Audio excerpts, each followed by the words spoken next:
Assalamualaikum warahmatullahi wabarakatuh.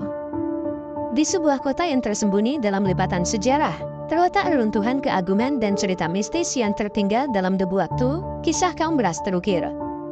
Kota yang pernah subur dan dipenuhi kekayaan alam ini bernama Kota Ras, permata di tanah Hadramaut. Pepohonan rindang, buah-buahan yang melimpah, serta sumur-sumur yang tak pernah kering, menjadi saksi bisu kehidupan masyarakatnya. Kaum Ras, yang dulu dikenal akan kemakmurannya, kini hanya menyisakan misteri dan pelajaran berharga. Kehidupan mereka tercurah dalam derasnya aliran sungai kehidupan, di mana setiap tetesnya menuturkan kejayaan dan keruntuhan. Di tengah kemegahan istana dan sumur yang kini sepi, pohon sanaubar tumbuh angkuh menjadi simbol kesesatan dan penghancuran. Tempat ini menjadi saksi bisu atas peristiwa tragis yang merenggut kehidupan banyak jiwa berubah. Dari sebuah kota yang dianugerahi keberkahan, menjadi tanah yang dipenuhi oleh batu-batu hitam peninggalan masa lalu yang kelam.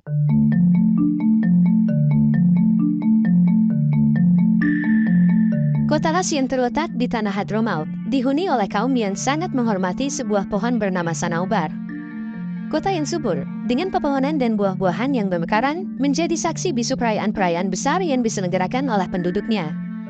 Perayaan terbesar, yaitu Pesta Pemujaan Pohon Sanaubar, menjadi acara yang paling ditunggu-tunggu oleh masyarakat. Suatu malam, di alun-alun kota yang dipenuhi dengan lentera dan dekorasi berwarna-warni, ribuan orang berkumpul. Raja Taros pemimpin mereka, berdiri di panggung utama, di sebelah pohon sanaubar yang besar dan anggun. "Wahai kaumku," teriak Raja Taros dengan suara yang bergemuruh, "malam ini adalah malam kita memberikan penghormatan dan persembahan kepada pohon sanaubar. Pohon kehidupan, pohon ketuhanan."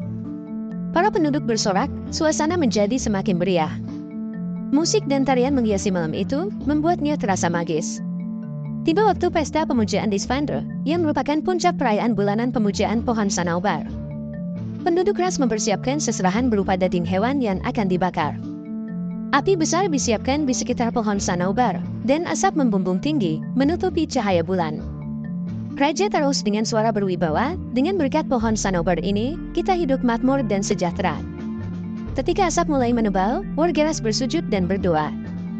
Dari kejauhan, tampak seorang anak kecil yang sedang bermain di tepi sungai Roshan Ob, dan ia tergiur dengan air sungai yang jernih, lalu meminumnya. Salah satu pengawal kerajaan yang sedang berpatroli mendapati anak itu. "Hei, apa yang kau lakukan?" bentak pengawal itu. Anak itu terkejut. "Maaf tuan, saya hanya haus," jawabnya dengan suara gemetar. Pengawal itu menyeret anak kecil tersebut ke hadapan Raja Taros. "Tuan, anak ini telah meminum air sungai yang suci," lapornya. Raja Taros memandang anak kecil itu dengan tatapan tajam. "Apa kau tak tahu aturan yang telah kutetapkan? Mengapa kau melanggar?" tanyanya dengan suara dingin. Anak kecil itu menunduk. "Saya hanya ingin minum tuanku, saya tidak tahu aturan itu." Raja Taros tampak marah. Arzal, setan yang bersembunyi di balik pohon sanaubar pun berbisik, "Hukum dia raja, agar tidak ada lagi yang berani melanggar perintahmu." "Pengawal," teriak Raja Taros, "siapkan Algojo, anak ini harus dihukum." Penduduk Ras berkumpul di sekitar pohon sanaubar. Mereka semua menunggu dengan penuh antisipasi. Suasana tegang, hanya terdengar risakan anak kecil itu yang tak henti-hentinya memohon ampun. Namun, Raja Taros tetap tak bergeming. "Apakah kau punya kata-kata terakhir?" tanya Raja Taros sambil menunjuk Algojo yang telah siap dengan pedangnya. "Saya hanya ingin pulang tuanku, saya ingin bertemu ibu saya," jawab anak itu dengan mata berkaca-kaca. Namun, tak ada belas kasihan dari Raja Taros. Dengan satu isyarat, Algojo pun melaksanakan hukumannya. Sebuah ketukan gendang, dan serentak penduduk Ras berteriak, "Hukum, hukum, hukum."